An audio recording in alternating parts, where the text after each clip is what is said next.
कानपुर के काकादेव थाने में 8 पुलिस वालों पर लूट का मामला दर्ज हुआ है। आप कहेंगे कि पुलिस वाले लुटेरे हैं क्या? बस यही समझिए। कहानी सुनेंगे तो पक्का है योगी आदित्यनाथ की पुलिस से आपका भरोसा उठ जाएगा। ये पुलिस इतनी बेलगाम है कि कानून, मानवाधिकार और संविधान से मिले अधिकार हर चीज को बूट से रौंद देना चाहती है। कहानी शुरू होती है मयंक नाम के एक लड़के से जो बीबीए का स्टूडेंट है और कानपुर के शास्त्री नगर का रहने वाला है। तारीख 24 जनवरी 2021। मयंक अपने 2 दोस्तों जमशेद और आकाश के साथ काकादेव में एक चाय दुकान से चाय पीकर जा रहा था। अभी चाय पीकर निकला ही कि अचानक एक कार उनके आगे आकर लगी। इस कार में पूर्वी लखनऊ के तत्कालीन डीसीपी और क्राइम ब्रांच के पुलिस वाले मौजूद थे। मयंक को उसके दोस्तों के साथ उठाया गया और कैंट थाने में बंद करके खूब पिटाई की गई। उस वक्त मयंक को पता ही नहीं था कि उसका गुनाह क्या है।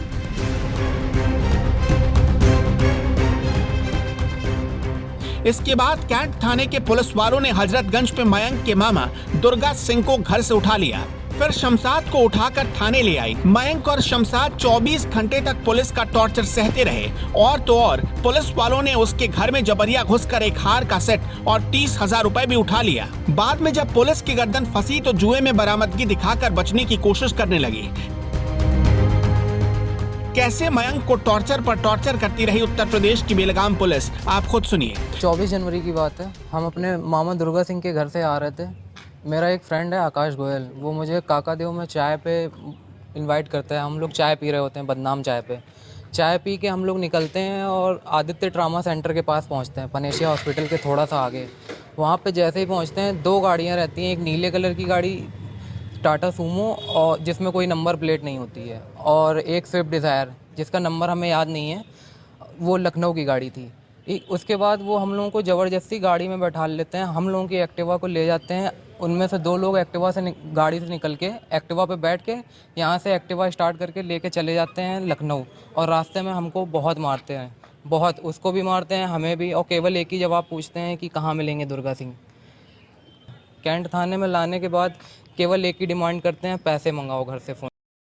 पुलिस वालों ने मेरे लड़के को पकड़ लिया था और रात के 3 और 4 बजे के बीच में आए थे। उन्होंने मेरा दरवाज़ा खटखटाया तो हम वैसे भी अपने लड़के के चक्कर पूरी रात हम परेशान थे। हमने हर थाने में पता करवाया।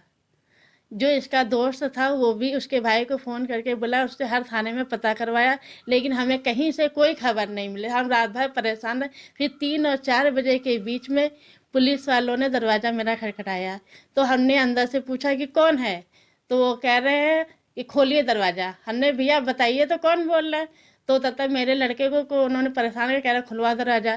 तो मेरे लड़के ने फिर दरवाज़ा खोला, मम्मी खोलो हम हैं। तो हमने विक्की तुम हो? हमने तुरंत अपने लड़के के हमारे दरवाज़ा खोल दिया था। हमने भाई मेरा लड़का तो हम अपने लड़के के लिए दरवाज़ा खोलेंगे। जब हमने दरवाज़ा खोला तो इसके पीछे 8-10 पुलिस वाले थे। उन्होंने सिर्फ हमसे एक ही सब नहीं, वर्दी, एक वर्दी पहने थे, बाकी सब विदाउट वर्दी में थे। कोई वर्दी में, एक वर्दी में था और वो लंबा था, टोपी भी लगाए हुए था। इसके बाद हमने अपने ही लड़के पूछा, विक्की क्या हो, मैं क्या हो गया? तो कह रहा मम्मी इन्होंने हमें पकड़ लिया है। हमने कहाँ से पकड़ लिया? क्या डबल पुलिस मामा के घर से हम आ रहे थे, इन्होंने हमें रास्ते में पकड़ लिया और कह रहा चलो। पहले इन्होंने पूरा घुमाया हमें और हमें खूब मारा पीटा है। मारने पीटने के बाद अब ये हमें घर लेके कहे तुम्हारे घर में जितना भी रुपया रखा है सब निकाल के लाओ। तो क्या किया? तो इसके बाद आके मेरे घर की पूरी तलाशी ली और मेरी अलमारी खुलवाई, लॉकर खुलवाया। जब मैंने अपने घर के लॉकर अलमारी खोली तो कहते मैडम आप किनारे हट जाइए। किनारे हटने के बाद उन्होंने अलमारी का एक पल्ला बंद करा और एक पल्ले से उन्होंने मेरे घर के जेवर और नकदी लेके चले गए। सोचिए उस माँ पर क्या गुजरी होगी जिसकी नजरों के सामने उसके बेटे को 3rd डिग्री दी गई। मयंक चीख चीख कर सच्चाई बताता रहा। वो कहता रहा कि पुलिस वालों से कोई भूल हो गई है, लेकिन पुलिस का प्लान तो कुछ और ही था। अभी तक आपने जो सुना वो ट्रेलर भर था। आगे जो सुनेंगे वो दुनिया की सबसे भ्रष्ट और कानून को ठेंगे पर रखकर उसका सौदा करने वाली पुलिस का चेहरा एक्सपोज कर देगा। मयंक को छोड़ने के लिए उसके परिवार से पुलिस वालों ने 1 करोड़ की डील करने की कोशिश की। सेटलमेंट करके 40 लाख पर बात फाइनल हुई। परमिट चौराहे पर डील की रकम रिश्वतखोर पुलिस वाले लेकर चले गए।